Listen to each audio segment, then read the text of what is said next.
म्हणजे वॉचमॅन म्हटलं की आपल्याला कोणता देश आठवतो? नेपाळ. हीच नेपाळी माणसं आपल्या महाराष्ट्रात यूपी, बिहार, राजस्थानच्या लोकांसारखं कामाला येतात. आपल्याला हॉटेल इंडस्ट्रीमध्ये तसेच चायनीजच्या गाड्यांवर आणि मोठमोठ्या शहरात वॉचमॅन म्हणून काम करताना दिसतात. एवढंच नाही तर भारतीय सैन्याच्या गोरखा रेजिमेंटमध्येही अनेक नेपाळी सैनिक सीमारक्षण करण्याचं काम करतात. खरं तर मंडळी, या नेपाळ देशासोबत भारत देशाच्या जवळपास 5 राज्यांच्या सीमा जोडलेल्या आहेत. यात उत्तराखंड, उत्तर प्रदेश, बिहार, पश्चिम बंगाल आणि सिक्कीम या राज्यांचा समावेश आहे. ही सीमा एकूण 1751 किलोमीटर लांब असून ती जगातील सर्वात खुल्या आंतरराष्ट्रीय सीमांपैकी एक मानली जाते.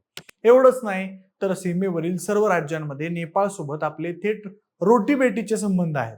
पण मंडळी, एवढं सगळं चांगलं असताना या संबंधाला एक छोटीशी वादाची किनारही आहे. ती म्हणजे भारत आणि नेपाळची सीमा, म्हणजेच बाँड्री लँड.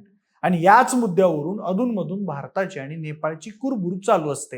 हे काहीच नाही, अनेक वेळा या सीमावादामुळे राजनैतिक तणाव देखील निर्माण झाले आहेत. कधी नेपाळच्या नकाशात भारताचा काही भाग दाखवला जातो, तर कधी भारत तो भाग स्वतःचा असल्याचा दावा करतो.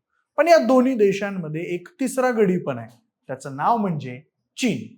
मंडळी, तर हे नेमकं सीमावादाचं प्रकरण काय आहे? कालापाणी, लिपुलेख आणि लिम्पियाधुरा ही नावं इतकी महत्वाची काय आहेत? आणि आता 2020 नंतर अचानक हा वाद पुन्हा का पेटलाय? अशा सगळ्याच प्रश्नांची उत्तरं जाणून घेणार आहोत आजच्या या व्हिडिओच्या माध्यमातून. नमस्कार, मी प्रथमेश आणि तुम्हाला तर माहिती आहे आपला विषयच भारी. तर बघा मंडळी, नेपाळ आणि भारताची ही सीमावादाची कथा सुरू होते आजपासून जवळपास 210 वर्षांपूर्वी. सन 1814 ते 1816 ब्रिटिश ईस्ट इंडिया कंपनी आणि नेपाळ यांच्यात अँग्लो नेपाळ युद्ध झालं. या युद्धात नेपाळचा पराभव झाला आणि मग 1816 मध्ये सुगौली करार झाला. या करारात एक महत्वाची गोष्ट नमूद करण्यात आली. नेपाळची पश्चिम सीमा ही काली नदी म्हणून मांडली जाईल आणि समस्या इथेच सुरू झाली. करारात काली नदीचा उगम नेमका कुठं आहे हे स्पष्ट सांगितलं नव्हतं आणि पुढे जाऊन हाच मुद्दा भारत नेपाळ सीमावादाचा केंद्रबिंदू बनला. भारताचं म्हणणं आहे की काली नदीचा उगम हा कालापाणी जवळ आहे, त्यामुळे कालापाणी, लिपुलेख आणि लिम्पियाधुरा हा भाग भारताच्या उत्तराखंड राज्यात येतो. तर नेपाळचा दावा आहे की काली नदीचा खरा उगम लिम्पियाधुरामध्ये आहे आणि जर हा दावा मान्य केला तर कालापाणी आणि लिपुलेखसह मोठा भूभाग नेपाळच्या हद्दीत येतो. आता प्रश्न पडतो की या भागाचं महत्व काय? सर्वप्रथम हा प्रदेश चीन आणि भारत यांच्या वादाच्या मोक्याच्या ठिकाणी येतो. ही लिपुलेख खिंड भारत, नेपाळ आणि चीन यांच्या त्रिसीमेच्या जवळ आहे. या भागातून तिबेटकडे जाणारा महत्वाचा मार्ग जातो आणि याच मार्गाने कैलास मानसरोवर यात्रा केली जाते. हजारो भारतीय भाविक दरवर्षी या मार्गाचा वापर करतात. याशिवाय हा प्रदेश हिमालयातील उंचीवर असल्यामुळे लष्करी दृष्ट्याही अत्यंत महत्वाचा मानला जातो. 1962 मध्ये भारत चीन युद्ध झाल्यानंतर भारताने कालापाणी परिसरात सुरक्षा तुकड्या तैनात केल्या होत्या. त्यानंतर हा भाग प्रत्यक्षात भारताच्या प्रशासनाखाली राहिला. मात्र नेपाळनं आपला दावा कधीच सोडला नाही. त्यानंतर म्हणजे अनेक वर्ष हा वाद शांत होता. दोन्ही देशांनी सीमारेषेचा मोठा भाग निश्चित केलेला होता. मात्र कालापाणी आणि सुस्ता हे दोन भाग कायम वादग्रस्त राहिले.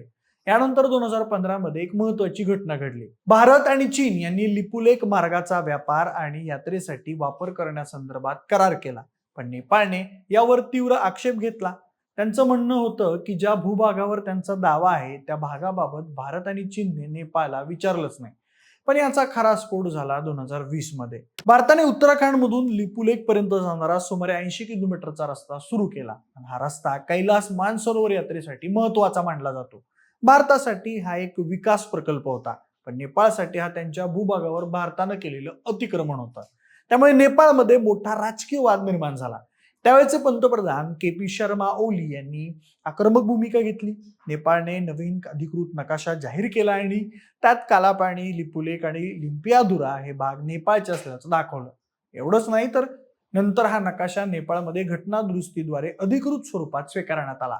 भारतानं मात्र नेपाळच्या या निर्णयाला एकतर्फी कारवाई म्हटलं. त्यावर भारताचं म्हणणं होतं की असे नकाशे काढल्यानं जमिनीवरील वास्तव बदलत नाही आणि हा प्रश्न खरं तर चर्चेतून सोडवला पाहिजे. त्यानंतर सीमेवरून आणखी एक वाद झाला. नेपाळने आपल्या 100 रुपयांच्या नोटेवर नवीन नकाशा छापला. या नकाशात पुन्हा एकदा कालापाणी, लिपुलेख आणि लिम्पियाधुरा नेपाळचा भाग म्हणून दाखवण्यात आला. या घटनेवर भारतानं यावर नाराजी व्यक्त केली. त्यानंतर काही वर्ष परत वातावरण शांत राहिलं, पण आता 2025 आणि 2026 मध्येही हा वाद पुन्हा चर्चेत आला.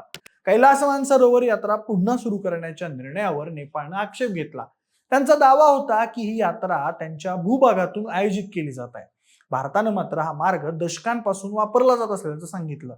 अलीकडे नेपाळमध्ये राजकीय क्रांती झाली आणि त्यांच्या झेन झीने निवडलेले नेपाळचे पंतप्रधान बालेन शाह यांच्या एका वक्तव्यामुळेही हा मुद्दा पुन्हा चर्चेत आला. त्यांनी त्यांच्या संसदेत एक धक्कादायक विधान केलं. त्यांनी म्हटलं की सीमावादावर केवळ भारतानेच नेपाळच्या जमिनीवर अतिक्रमण केले असं नाही, तर काही ठिकाणी नेपाळनेही भारतीय भूभागावर अतिक्रमण केलं असण्याची शक्यता आहे. त्यांच्या या विधानामुळे स्वतः नेपाळच्या राजकारणात मोठा गदारोळ झाला. पण यात खरी ठिणगी तेव्हा पडली जेव्हा पंतप्रधान बालेन शाह यांनी या सीमावादावर चर्चा करण्यासाठी चीन आणि ब्रिटन सारख्या देशांना मध्यस्थी म्हणून सामील करून घेण्याचं सुचवलं.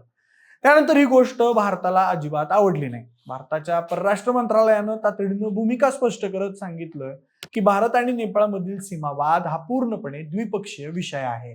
यामध्ये कोणत्याही तिसऱ्या देशाचा हस्तक्षेप भारत कधीही सहन करणार नाही. त्यासोबत भारतानं स्पष्ट केलं की दोन्ही देशांमधील 98% सीमांकन आधीच पूर्ण झालंय. फक्त गंडक नदीचा बदलणारा प्रवाह आणि स्थानिक अतिक्रमणांमुळे काही भागात प्रश्न शिल्लक आहेत, जे दोन्ही देश म्हणून सोडवू शकतात. भारताने स्पष्ट केलं की सीमावाद हा द्विपक्षीय प्रश्न आहे आणि त्यात कोणत्याही तिसऱ्या देशाची मध्यस्थी स्वीकारली जाणार नाही. एकीकडे नेपाळच्या पंतप्रधानांच्या विधानामुळे तणाव वाढला असतानाच दुसरीकडे परिस्थिती सावरण्यासाठी नेपाळचे परराष्ट्र मंत्री शिशिर खनाल यांनी नवी दिल्लीचा दौरा केला. त्यात त्यांनी भारताचे परराष्ट्र मंत्री एस जयशंकर यांची भेट घेतली. त्यावेळेस कनाल यांनी स्पष्ट केलं की नेपाळला कोणताही वाद वाढवायचा नाहीये आणि ते कोणत्याही तिसऱ्या पक्षाची मध्यस्थी मागत नाहीयेत. उलट दोन्ही देश डिजिटल पेमेंट, व्यापार आणि विकासाच्या माध्यमातून संबंध आणखी मजबूत करत आहेत.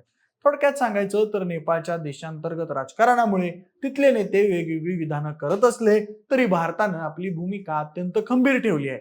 ही चर्चा फक्त दोन देशांमध्येच होईल, तिसऱ्या कोणाचाही हस्तक्षेप चालणार नाही. हा वाद तसा इतका गंभीर नाही. भारत आणि नेपाळचे संबंध इतर अनेक शेजारी देशांपेक्षा खूप चांगले आहेत. दोन्ही देशांमध्ये खुली सीमा आहे. लाखो नेपाळी नागरिक भारतात काम करतात. व्यापार, संस्कृती, धर्म आणि पर्यटन यामध्ये दोन्ही देश अतिशय जवळचे आहेत. म्हणूनच हा वाद भारत पाकिस्तान सारखा संघर्षाचा नाही, पण तो भावनिक, राजकीय आणि दोन्ही देशांच्या राष्ट्रीय अस्मितेशी जोडलेला आहे. आजही दोन्ही देश अधिकृतपणे म्हणतात की हा प्रश्न चर्चेच्या माध्यमातून सोडवला जाईल. पण 1816 मध्ये एका करारात राहिलेली एक अस्पष्ट ओळ आज 200 वर्षानंतरही दोन मित्र देशांमध्ये सीमावादाचं कारण बनली आहे.